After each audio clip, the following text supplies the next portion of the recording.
कृष्णा। धर्मराज युधिष्ठिर कहने लगे कि हे कृष्ण, वैशाख मास के शुक्ल पक्ष की एकादशी का क्या नाम है तथा इसकी क्या महिमा है और इस व्रत को करने की क्या विधि विधान है, सब विस्तार पूर्वक कहिए केशव।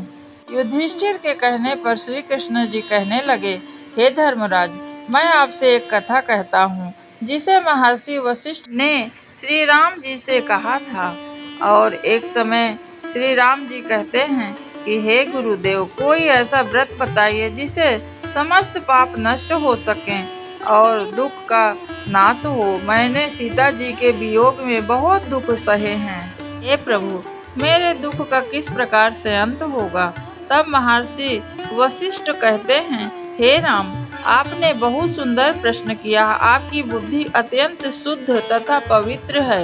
यद्यपि आपका नाम राम स्मरण करने से मनुष्य पवित्र हो जाता है, शुद्ध हो जाता है, तो भी से लोकहित के लिए यह प्रश्न आपने अच्छा पूछा है। वैशाख मास के जो एकादशी आती है उसका नाम मोहिनी एकादशी है। इसका व्रत करने मात्र से मनुष्य का सभी पाप ताप हर जाते हैं और सब प्रकार के दुखों से छुटकारा पाता है, मोह जाल से मुक्त हो जाता है। जो माया भौतिक जगत में विष्णु भगवान की माया के कारण ही हम सब इधर उधर भटकते रहते हैं। हे राम, मैं कथा कहता हूँ, ध्यान पूर्वक सुनो। सरस्वती नदी के किनारे भद्रवती नाम की एक नगरी है। वहाँ धन धान्य से संपन्न पुण्यवान धनपाल नामक एक वैश्य रहता था।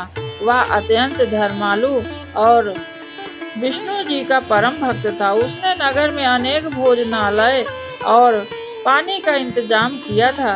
धर्मशाला आदि बहुत बनवाए थे। सड़क पर आम, जामुन, नीम आदि के अनेक ऐसे वृक्ष लगाए थे जिसे सभी जीव को खाने के लिए उपलब्ध हो। पशु पक्षी सब प्रकार के जीव प्रसन्न रहते थे। उसके 5 पुत्र थे, सुमना, सुबुद्धि, मेधावी, सुकृति और धृष्ट बुद्धि। इनमें से 5वां पुत्र धृष्ट बुद्धि वह महापापी था और उसके पितर आदि किसी प्रकार को वो नहीं मानता था। वह दुराचारी, वेश्यागामी और दुष्ट मनुष्यों का ही संगति करता था, हमेशा भोग विलास में ही लगा रहता था। इन्हीं कारणों से परेशान होकर पिता ने उसे घर से निकाल दिया था। घर से बाहर निकलने के बाद भी वह अपने रहन सहन में कोई बदलाव नहीं करता था। अपने गहने कपड़े बेचकर अपना निर्वाह करने लगा।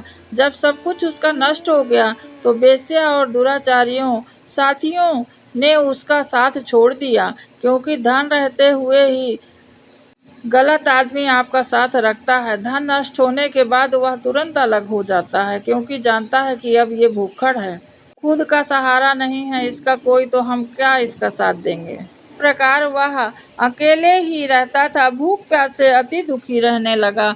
कोई सहारा ना देख चोरी सीख गया। एक बार वह पकड़ा गया तो वैश्य पुत्र जानकर चेतावनी देकर उसे छोड़ दिया गया, मगर दूसरी बार फिर उसको वही आदत थी, फिर पकड़ा गया। इस बार उसे कारागार में बंद कर दिया गया। राजा बाद में उसे छोड़ दिया, परंतु वह वन में जाकर पशु पक्षियों को मारकर खाने लगा। कुछ दिन के पश्चात वह बहेलिया बन गया और धनुष बाण लेकर पशु पक्षियों को मारता।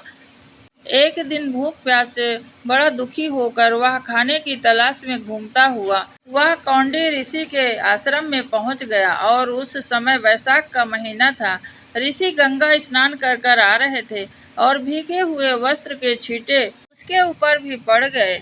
और इस प्रकार जैसे ही उसके ऊपर गंगे जल के छींटे पड़े, उसकी बुद्धि शुद्ध हो गई।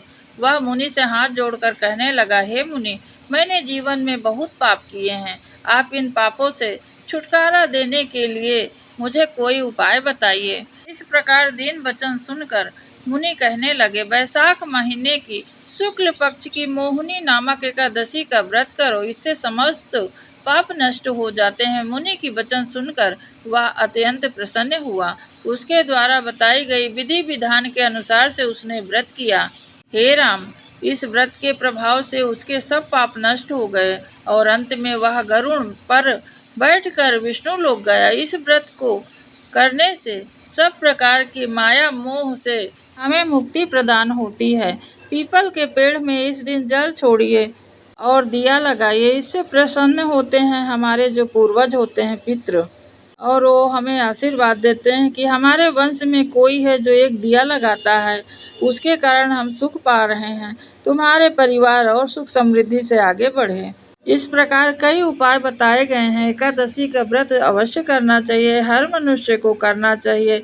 वैसे तो व्रत करना चाहिए एकादशी का, परंतु यदि व्रत नहीं कर सकते तो भी से आज के दिन चावल का त्याग करिए और दान पुण्य अवश्य करिए।